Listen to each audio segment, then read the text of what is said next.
మీరు యాక్టివ్గా ఉంటారు, ప్రతి డిబేట్లో పార్టిసిపేట్ చేస్తుంటారు. ఎక్కడ పోయినా కూడా ప్రతిపక్షాలు ఒక మాట స్పష్టంగా మీరు గతంలో ఇచ్చినటువంటి హామీల్ని తెర మీద తీసుకొస్తుంది. 200 యూనిట్లో కరెంటు, మీరు కరెంటు బిల్లు కట్టకర్రి, ఇక మళ్ళీ ఎవరైనా రుణమాఫీ తీసుకున్న వాళ్ళు ఉంటే మళ్ళీ తీసుకోరి, కొత్తగా తీసుకోరి, మళ్ళీ మేము కూడా రుణం చేస్తాం, 2 లక్షలు మాఫీ అన్నారు. రైతు బంధు 5,000 కాదు, ఎకరానికి మేము 7,000 ఇస్తాం, 2 విడతలు కలిపి 15,000 అన్నారు. సో ఎందుకు 40 రోజులు దాటిపోతుంది ప్రభుత్వం వచ్చి, ఎందుకు ప్రతిపక్షాలకు మీరు తావునిస్తారు, ప్రశ్నించడానికి ఎందుకు అవకాశం ఇస్తారు? తావునిచ్చుడు ఏంటిది? వాళ్ళు పనికి మాలిన అంశాలలో కూడా అంటే ఇప్పుడు నేను ఒకటే మాట చెప్తా, మేము అన్నాం మా గ్యారంటీలని వచ్చినటువంటి 100 రోజులలో మేము నెరవేర్చేటటువంటి మాట మేము తీసుకుంటున్నాం అని అన్నాం. 100 రోజులు అయిందా? Sreesanth, try to understand this. 100 రోజులలో మేము చేస్తామని అన్నప్పుడు 100 రోజులు ఆగిన తర్వాత అసలు ఏం చేసిరు ఏం చేయలేదు అనేటటువంటిది బేరీ చేసుకొని నువ్వు ప్రశ్నించడం మొదలు పెడితే ప్రజలు కూడా దాన్ని సీరియస్గా చూస్తారు. వచ్చిన 3వ రోజు నుంచే నువ్వు ఆట వ్యక్తిగతంగా దూషించడము, కోటు బాగాలేదని, సూటు బాగాలేదని, తర్వాత నీ యొక్క స్లాంగ్ బాగాలేదని, లేకపోతే నీ ఫ్లూయెన్సీ బాగాలేదని వ్యక్తిగతంగా దూషించేటటువంటి యొక్క పద్ధతులను ప్రజలు చూస్తూ ఉన్నారు కదా. ఈరోజు 200 యూనిట్లకు సంబంధించినటువంటి విద్యుత్ మీద కూడా మరి 1,05,00,000 మంది ఉండరు అనేటటువంటి కొన్ని లెక్కలు వస్తున్నాయి. ఏడనన్నా మేము చెప్పినటువంటి మాట మీద బ్యాక్గ్రౌండ్ ఎక్సర్సైజ్ జరగకుండా ఉన్నదా? రైతు రుణమాఫీలకు సంబంధించి కూడా త్వరితగా చేయాలనేటటువంటి దాని మీద చిత్తశుద్ధితో ప్రభుత్వం సంక్షేమం మాత్రమే కాదు చేసేటటువంటి దారులకు పోతుంటే వీళ్ళకి ఇవన్నీ మాటల మీద నిలబడ్డప్పుడు చేసేటట్టురు. డేటా లెక్కల కోసమేనా, లేకపోతే ఏమైనా కాలయాపన చేస్తుందా? జస్ట్ ప్రజల్ని డైవర్ట్ చేయడానికి, ప్రతిపక్షాలని డైవర్ట్ చేయడానికి కాలయాపన ఏమైనా చేస్తుందా అనేది వాళ్ళ మాట. ఇప్పుడు నేను ఒకటి అంట, వాళ్ళు అధికారంలో ఉన్నప్పుడే, నిధులు నిండుగా ఉంటున్నప్పుడే డిసెంబర్లో మొదలు పెడితే మార్చి ఎండ్ దాకా రైతు బంధు పైసలు ఆ రోజు ఇచ్చిండ్రు, అవునా? మరి మేము మొదలు పెట్టినాం, రైతు భరోసా అన్నాము, అందరికీ వస్తూనే ఉన్నాయి. ఈ రోజు కూడా వచ్చినటువంటి మాకు స్క్రీన్ షాట్లు పెడుతూనే ఎవరు అన్న రైతు బంధు మాకేమో పడ్డది అంటే మేము ఓపెన్గా పారదర్శకంగా ఒకటే రోజు అందరికి పడిపోయినాను కూడా మేము అనలే, దఫాలుగానే వస్తుంది కానీ ఖచ్చితంగా అందరికీ వస్తుంది. ఆ రోజు మీరు ఉంటున్నప్పుడే 3 నెలలు వేసినటువంటి వారు మీకంటే ముందే మేమైతే పైసలు వేస్తాం, ఇబ్బంది ఏం లేదు. ఇది కూడా ఎందుకు పాత పద్ధతులలో వేసినాము అంటే కొత్త పద్ధతులకు రావాలని అంటే నియమ నిబంధనలు కానీ లేకపోతే అక్కడ ఇంకా చాలా అంశాలు మార్పులు చేర్పులు చేయాల్సినటువంటి అవసరం ఉంటుంది కదా.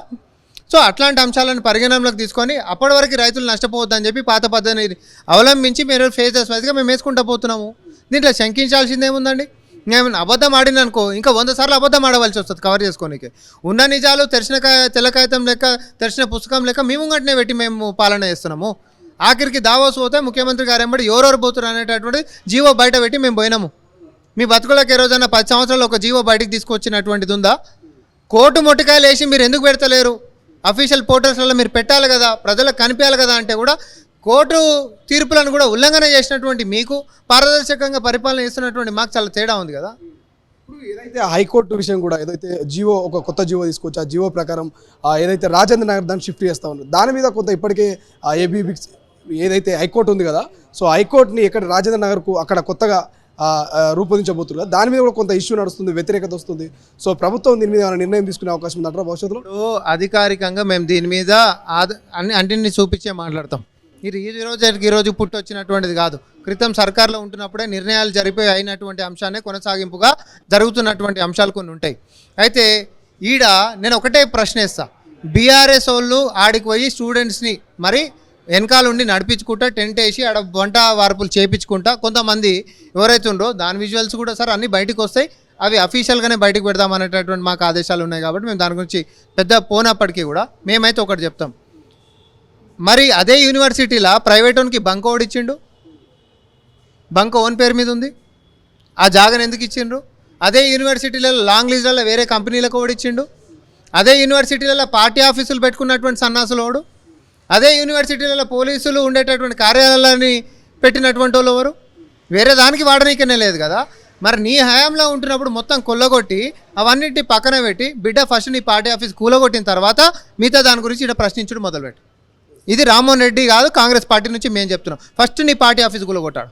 పార్టీ ఆఫీస్ కూడా నోటీసులు ఇచ్చినట్టున్నారు కదా, ఏదైతే నువ్వు ఇక్కడ పోరాటం చేస్తున్నావు, లేదు ఆడ ఉంటున్నటువంటి భూములు అనేటటువంటి అన్యాక్రాంతం కావద్దు అనేటటువంటి ఉందిగా, ఫస్ట్ నువ్వు పెళ్ళ లేకుండా నీ పార్టీ ఆఫీస్ కూలగొట్టినాక మాట్లాడు, నీ బంకు కూలగొట్టు, నీ పార్టీ ఆఫీస్ కూలగొట్టు, నువ్వు ఇచ్చినటువంటి లాంగ్ లిస్టులు మొత్తం తీసేసాయి. ఇంకొకటి చెప్తున్నా, ప్రైవేట్ ఓన్కి ఇవ్వలేదు. ఇక్కడ జరిగినటువంటి ఒప్పందం రాష్ట్రంలో ఉంటున్నటువంటి ఉన్నత న్యాయస్థానం కోసం ఇచ్చిర్రు. అంటే ఆడికి ఏదో ప్రైవేట్ వాడు వచ్చేసి ఆకాశ హార్యాలు కట్టేసేసి ఇంకొనికి అమ్ముకొని పైసలు సంపాదించేటటువంటి వ్యవహారం ఇక్కడ ఏం లేదు. ఆడ ఉంటున్నటువంటి ఉన్నత న్యాయస్థానానికే ఇచ్చిర్రు. మరీ ముఖ్యంగా న్యాయస్థానం ఉంటున్నప్పుడు మిగతా భూములు మొత్తం కూడా కాపాడేటటువంటి పరిస్థితులే ఉంటాయి తప్ప అంతకుమించి వేరేదేమి ఉండదు. ఏం చెప్తారు ఎంపీ ఎన్నికలకు దగ్గర పడుతున్న సమయం ఇప్పటికే అటు బీఆర్ఎస్ బీజేపీ రివ్యూల్ మీటింగ్ పెట్టుకుంటా ఉంది. సో మీ పార్టీ పరిస్థితి ఎట్లా ఉంది? మా పార్టీ పరిస్థితి బ్రహ్మాండంగా ఉంది. మేము చేస్తున్నటువంటి పరిపాలన ప్రజలు మొత్తం చూస్తూ ఉన్నారు.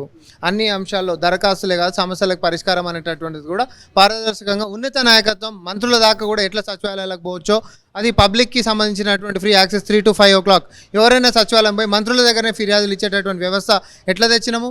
ప్రజా దర్బార్లు పెట్టినప్పుడు క్షేత్రస్థాయిలో ప్రజా దర్బార్లలో అంటే అధికారుల దగ్గర కాదన్నప్పుడు ప్రజాభవన్ దగ్గరికి పోయి కూడా ఇచ్చేటటువంటి వ్యవస్థ, వాళ్ళకి సమస్యలకు పరిష్కారం కూడా అవుతున్నటువంటి తీరు, తర్వాత మేము ఇస్తున్నటువంటి పారదర్శకమైనటువంటి పరిపాలన, కొలువులకు సంబంధించి టీఎస్పీఎస్సికి సంబంధించిన చైర్మన్ రాజీనామా చేస్తే గవర్నర్ గారి దగ్గర పెండింగ్ ఉంటే కూడా కంటిన్యూస్గా విజ్ఞప్తులు చేసుకుంటే దాన్ని త్వరితగతిగా చేయాలనేటటువంటి అంశము ఇమీడియట్గా అది అప్రూవల్ కాగానే కూడా మరి ప్రజావేదికలనే పెట్టేసేసి దీనికి చైర్మన్ లెక్క ఓపెన్గా అప్లికేషన్స్ పెట్టుకునేటటువంటి పారదర్శకమైనటువంటి అన్ని అంశాలని చదువుకున్నటువంటి వాళ్ళు విఘ్నులు తెలంగాణ సమాజం మొత్తము మా యొక్క పరిపాలన చూస్తుంది.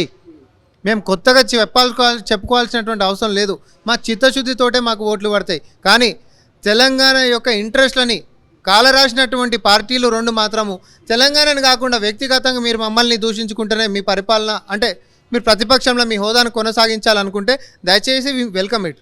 ఇంకా అద్భుతంగా తిట్టండి, ఇంకా గలీజ్గా తిట్టండి, ప్రజలు దానికి జవాబు చెప్తారు. ఎందుకంటే ప్రజలే న్యాయ నిర్ణేతలు కాబట్టి.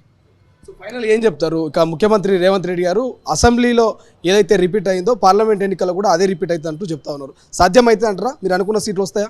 బరాబర్ సాధ్యమవుతుంది, అంతకంటే అద్భుతంగా సాధ్యమవుతుంది. ఎందుకు అనంటే వీళ్ళు తీరు మారుతుందని ప్రజలు అనుకున్నారు. ఇలా తీరు మారుతలే, మదం దిగుతలే, అహంకారం అనేటటువంటి పోకడనే ఇంకా పోతూ ఉంది. ప్రజలకు కావాల్సినటువంటిది ప్రజల గురించి దగ్గరకు వచ్చి వినేటటువంటి వాళ్ళు, లోపల కూర్చొని పిలిపించుకొని హుకుం జారీ చేసేటోళ్ళు కాదు కావాల్సింది. ప్రజాస్వామ్యంలో నీకు ఏదైనా కడుపులో బాధ ఉంటే నీ బాధను అర్థం చేసుకొని తీర్చేటటువంటి నాయకత్వం కావాలని కోరుకుంటారు. కానీ నాకు అన్యాయమైంది, నాకు మళ్ళీ పదవి కావాలి కాబట్టి నేను చెప్పినట్టు మీరు అందరు వినాలి, మాకు అందరు కోట్లు వేయాలంటే మీ అహంకారం ఏదైతే ఉందో అది మీకు వాత పెట్టినా సరిపోలేదు. ఈసారి ఏం పెట్టాలో మరి